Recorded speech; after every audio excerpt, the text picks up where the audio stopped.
원래 자본금이 얼마 정도였어요? 제 돈은 3천만 원 정도? 이승현 진진세무회계법인 회계사와 함께하고 있습니다.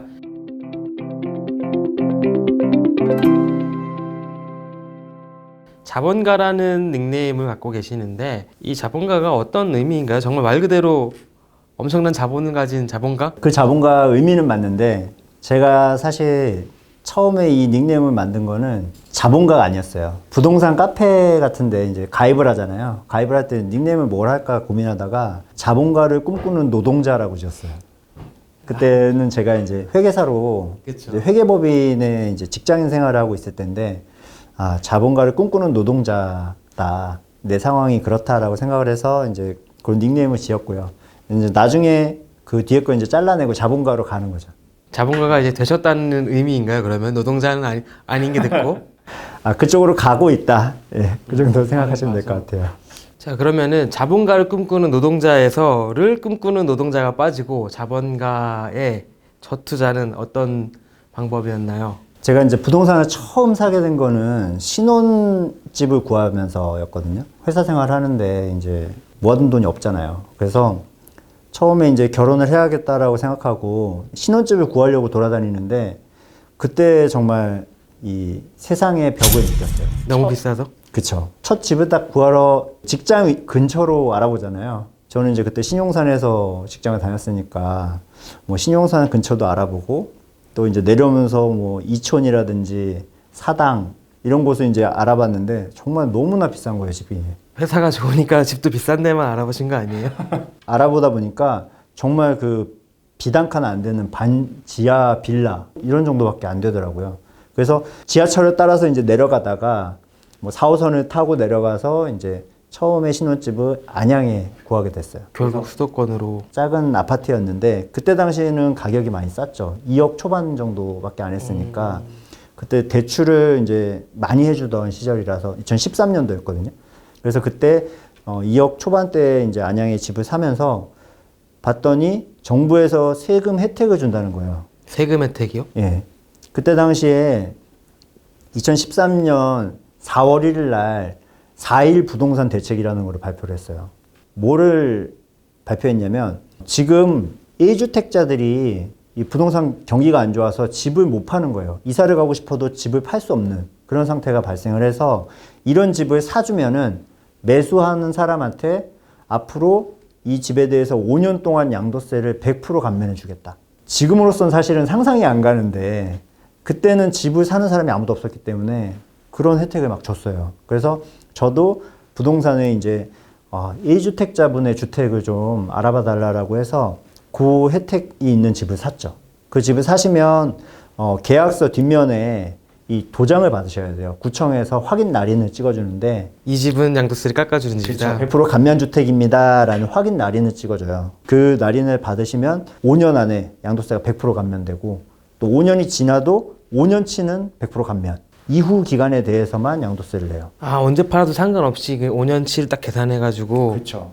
그리고 더 대박이 이런 주택 같은 경우는 내가 다른 집을 팔 때 비과세를 판단할 때 이 주택수를 포함을 안 시켜줍니다. 그렇죠, 그렇죠. 그러면은 한 채가 더 있어도 그 집이 빠지니까 중과세가 안 되는. 그렇죠. 중과세도 안 되고 비과세도 받을 수 있는. 그리고 이제 지금 조정지역이라고 해도 이런 집들은 지금 다주택자가 팔아도 중과세가 적용이 안 돼요.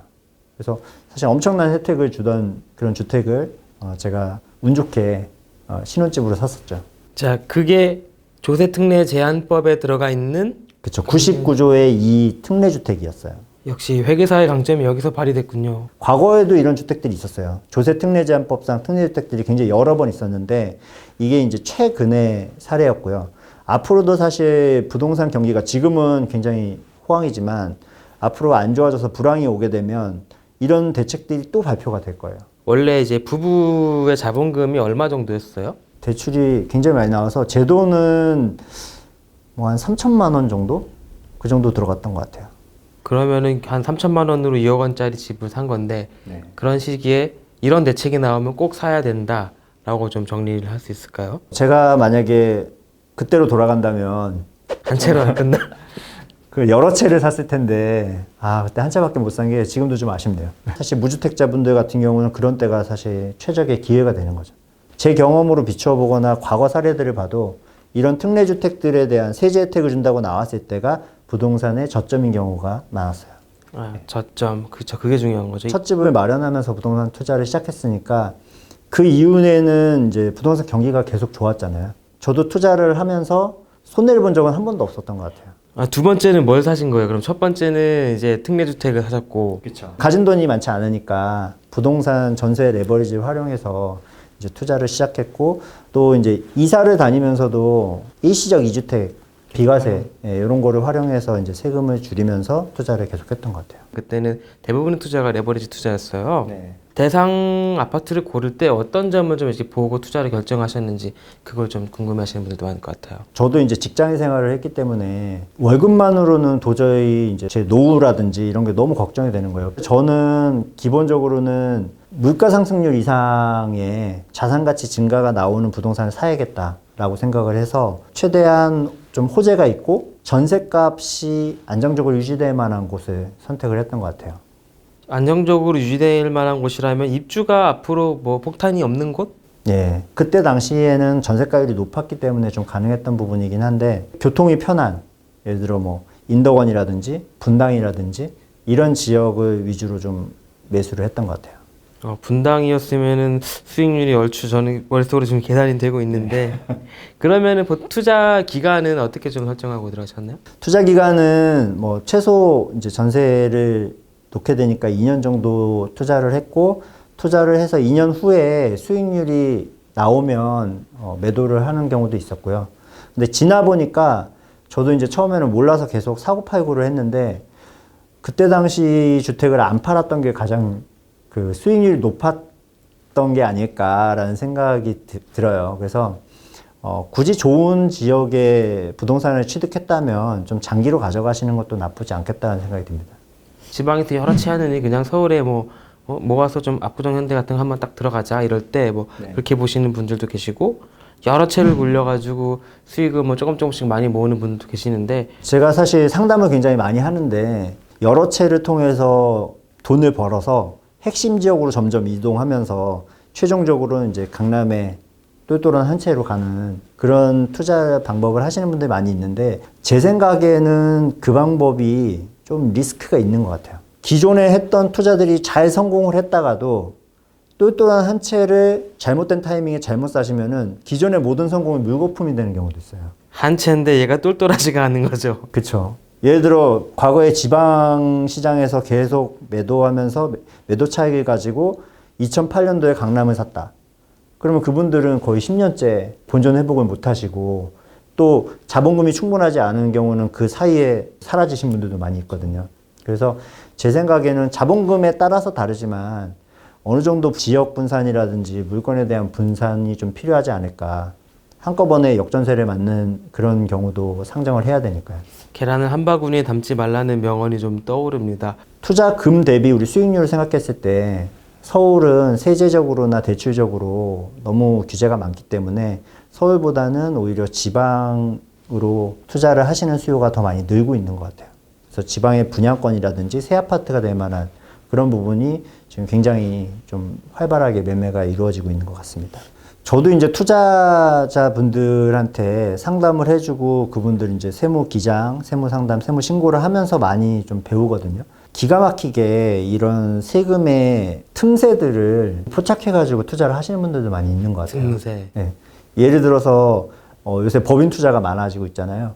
그래서 어떤 분들 같은 경우는 과거부터 분양권을 법인으로 샀다가 이제 아파트가 되기 전에 분양권 상태에서 이제 전매를 하는 형태로 차익을 거두시는 분들도 있었어요.